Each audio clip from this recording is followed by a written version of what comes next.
अब लाल लाल लहराए गा। हुआ रात ईंदी, हा ज़रूर ईंदी, ऐं तुर्त ईंदी, साण इनकलाब खणी ईंदी। हा जॾहिं सर्द कननि जूं पापड़ियूं तपी लाल थींदियूं, जॾहिं अणॼाण अखियूं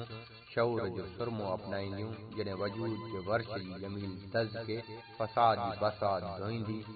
तॾहिं हिक रंभ तशदुद सां मुंहं मारी कंदी, हिक निकोड़ सोच ज़ुल्म जी ॾींहं ते हावी थींदी ऐं साम्राज जे ज़मीर ते चमाट आणी चवंदी, अब लाल लाल लहराएगा, अब होश ठिकाने आएगा। हुआ रात ईंदी, हा ज़रूर ईंदी, ऐं तुर्त ईंदी, साण इनकलाब खणी ईंदी, जॾहिं सिगरेटनि सां ठाह कंदड़ शख़्सियतूं एस्ट्री जो हंज फुलियार ऐं फिल्टर सां फुल ॾिसी हैरान थींदियूं, जॾहिं हक़ लाइ उथंदड़ धुओं आकाश जी अध तां इहो सोचे मोटंदो त इंसानियत खे बि अखियूं बरपा आहिनि, जेके रात जी काराण में भड़को खाई जागियूं आहिनि। हिकु पड़ाॾो आवाज़ बणिजंदो ऐं उहो आवाज़ कुझु नओं सर्जंदो, अहिड़ी हक़ीक़त जंहिंसां संसार छिरकिजी वञे,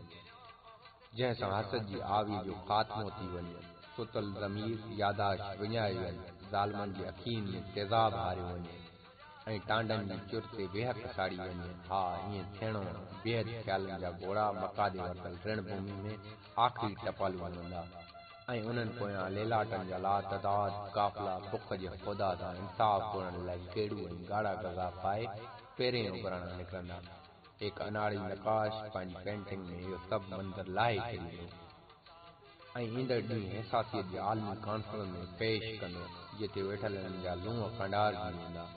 ऐं हिकु गूंगो मोरख अहिड़ी दिलफ़रेब मंज़रकशी ॾिसी लुड़क लाड़ींदे इहो जुमिलो चवंदो, अब लाल लाल लहराएगा, अब होश ठिकाने आएगा।